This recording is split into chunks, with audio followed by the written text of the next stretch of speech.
관조의 힘, 머리가 복잡하고 개인적으로 해결할 문제가 산적해 있을 때 당신은 어떻게 하는가?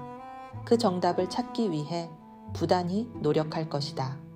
전문가에게 자문을 구할 수도 있고 컨설팅을 받을 수도 있다. 그러나 그럴싸한 대안을 앞에 놓고도 실행 의지가 생기지 않거나 열정을 더하고 싶은 마음이 올라오지 않는다.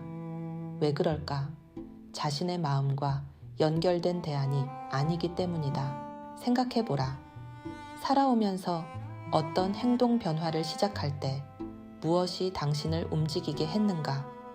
코칭이나 강의를 할 때 이 나이에 교육을 받는다고 사람이 변하겠습니까? 사람은 변할 수 없으니 너무 애쓰지 마십시오. 라는 위로 아닌 위로를 하는 이들도 많이 만난다. 그런 사람들이 변화해야겠다는 의지를 굳히는 때는 외부의 도움을 받건 스스로의 의지에 의해서건 자신의 마음과 접촉된 바로 그 순간이다. 질문에 대한 답을 들어주면 소크라테스의 질문법을 산파술이라고 한다. 산파술이란 마치 산파가 산모의 출산을 도와주는 것처럼 사람들이 깨달음을 얻을 때까지 계속 질문에 질문을 더하는 것을 말한다. 그 질문에 답을 하면서 여러 가지 현상이나 사실들에 대해서 새로운 자각을 하게 된다. 질문을 받고 답을 하며 자신을 좀 더 객관화해서 보게 된다. 심리학에서는 이것을 메타인지라고 한다. 메타인지란 자신이 아는 것과 모르는 것을 구분하는 능력이다. 말을 하는 순간 말하는 나를 보는 또 다른 내가 있다. 말을 하는 동안에 또 다른 나는 내가 아는 것, 모르는 것, 내가 잘하고 있는 것, 내가 못하거나 안 하고 있는 것 등을 좀 더 객관화해서 볼 수 있다. 누군가가 나에게 질문을 해주고 그 질문에 답하는 나를 잘 들어주면 메타인지는 더 강화될 수 있다. 그런데 우리는 질문과 그렇게 익숙하지 않다. 하는 것도 어색하고 받는 것도 곤혹스럽다. 어떻게 해야 할까? 질문하는 것도 대답하는 것도 들어주는 것도 익숙해질 때까지 스스로에게 질문하고 답하고 들어보는 연습을 해야 한다. 질문을 하면 답이 나오고 그 답을 들어주면 더 깊은 이야기가 나오게 된다 라는 그 경험을 해보는 것이 중요하다. 질문을 할 때는 좌뇌를 자극하는 질문보다는 우뇌를 자극하는 질문이 효과적이다. 보통 우뇌를 자극하는 질문은 상상력과 감수성을 자극하게 된다. 예를 들면 다음과 같은 질문이다. 지금까지 살아온 나의 삶을 한 단어로, 앞으로 만들어가고 싶은 삶을 한 단어로 표현하면 무엇인가? 올 한 해 나의 삶을 동물로 은유를 한다면 어떤 동물이 연상되는가? 저 창밖에서 지금의 나를 바라보니 뭐가 보이는가? 저 소나무가 나에게 뭐라고 이야기하는가? 10년 후 성공한 내가 지금의 나에게 어떤 이야기를 해주고 싶은가? 내가 세계에서 존경받는 리더 100인에 선정되었다. 그 이유는 뭐라고 생각하는가? 아무런 제약이 없다면 꼭 하고 싶은 것, 5가지들은 뭔가? 나의 리더십을 색깔로 표현한다면? 초등학교 시절로 돌아간다면 가장 먼저 누구를 왜 만나겠는가? 지금 나의 감정에 이름을 붙인다면 뭐라 하겠는가? 내게 가족이나 회사는 어떤 의미인가?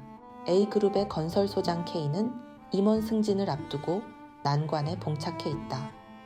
지금까지 건설소장으로서 섬세하고 촘촘한 관리 역량으로 성공했는데 그 강점이 하루아침에 약점으로 다가왔기 때문이다.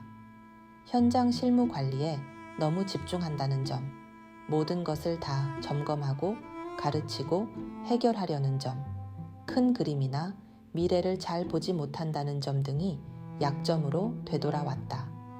큰 그림을 보면서 전략적으로 성과를 만들어가는 임원 리더십 역량을 보강하라는 미션이 떨어진 것이다. 지금까지 잘해왔는데 뭐가 문제라는 건지 모르겠고 답답하다. 도대체 어떻게 변화해야 하는지 일도 손에 잡히지 않았다. 아무리 생각을 해봐도 무엇을 어떻게 바꿔야 할지 잘 모르겠다. 그는 멘토 역할을 해주는 선배에게 조언을 구했다. 그는 선배에게 임원 승진을 위해서는 리더십 패러다임을 바꾸어야 한다고 하는데 어떻게 해야 할지 모르겠다 라고 고민을 털어놓았다. 덧붙여 최근에 신축한 연수원 개관을 앞두고 대한민국 최고의 건축가가 와서 격찬을 해주었다는 이야기도 했다. 선배가 K에게 질문을 던졌다. 그 건축 전문가가 뭐 때문에 격찬을 한 건가? 그 질문에 그는 그룹의 철학과 연계된 콘셉트를 설명하고 전체 조감도 등을 드론으로 촬영해서 보여주었는데 평면에서 볼 때와 다른 영감을 주는 연수원이라는 칭찬을 들었다 라며 열심히 자랑했다. 그 말을 들은 선배는 갑자기 생뚱맞은 질문을 했다. 자네가 그 드론에 탔다고 생각해보면 어떨까? 높이 올라가 열심히 일하고 있는 자네를 보게 뭐가 보이나? 순간 당황스러웠지만 이상하게도 그 장면이 자연스럽게 연상되었다. 드론을 타고 올라가서 보니 혼자서 모든 현장을 직접 관리 감독하려고 분주하게 움직이고 있는 제가 보이네요. 체계적이지 않은 느낌이고 저 혼자 고군분투하는 모습이네요. 팀원들은 뭔가 불안해하고 엉거주춤 제 지시만을 기다리고 있는 것 같아요. 아, 이러면 안 되겠네요. 중간 리더들에게 일임할 것들은 일임하고 지적할 때는 따로 불러서 말해야 할 것 같네요. 다들 좀 힘들어 보여요.